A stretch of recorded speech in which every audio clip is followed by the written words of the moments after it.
Jadi pada kesempatan kali ini saya akan menjelaskan digital audio yang terdiri dari beberapa poin.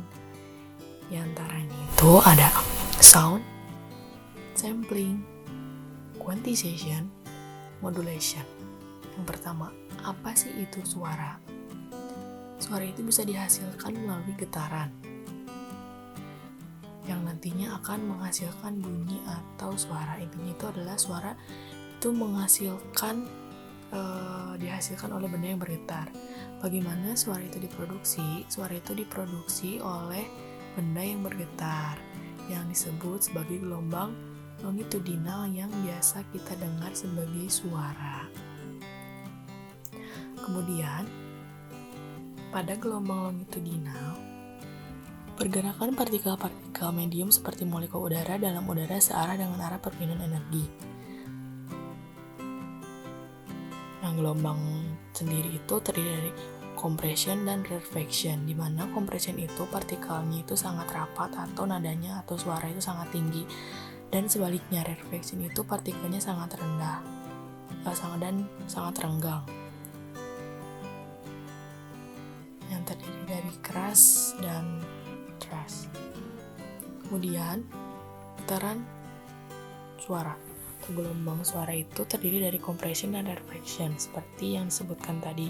Kemudian ada amplitude, itu merupakan keras lemahnya suatu gelombang yang dinyatakan dalam satuan desibel. Kemudian frekuensi itu banyaknya periode dalam 1 second. Kemudian di sini ada wavelength, amplitude, frekuensi dari getaran atau gelombang. Nah, di sini itu amplitude itu ada yang high frequency dan low frequency. Kemudian digitation of sound. Jadi umumnya itu original sound wave-nya itu terdapat pada gambar tersebut, dan analog itu berupa sama, dan perbedaannya sama digital sound. Yang berbeda itu yaitu membentuk sudut siku-siku. Kemudian Nyquist sampling theorem. Untuk digitalisasi lossless, tingkat pengambilan sampel harus setidaknya ada 2 kali lipat dari respon frekuensi maksimum. Kemudian yang selanjutnya itu ada perhitungan, lakukan quantization interval and resulting error. Nah, di sini itu terdapat ketentuan atau nilai mutlaknya itu dari bit suaranya itu ada 111, 110,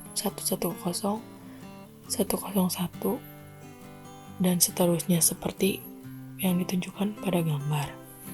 Nah, kemudian itu harus disamakan titiknya. Misalkan itu 000, di bawahnya juga harus 000. Dan dilakukan dengan tahap berikutnya.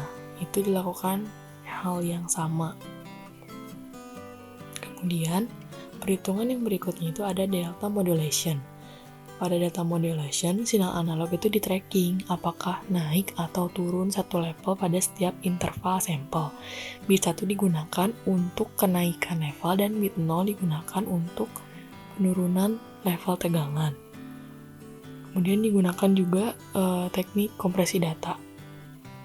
Lihat di sini ada 0, 1, yang naik lagi 1, naik 1, turun 0, naik 1, dan naik 1. Dan ini pun sama. Mungkin cukup sekian yang dapat saya jelaskan. Terima kasih. Dari saya, Tia Nurkandida.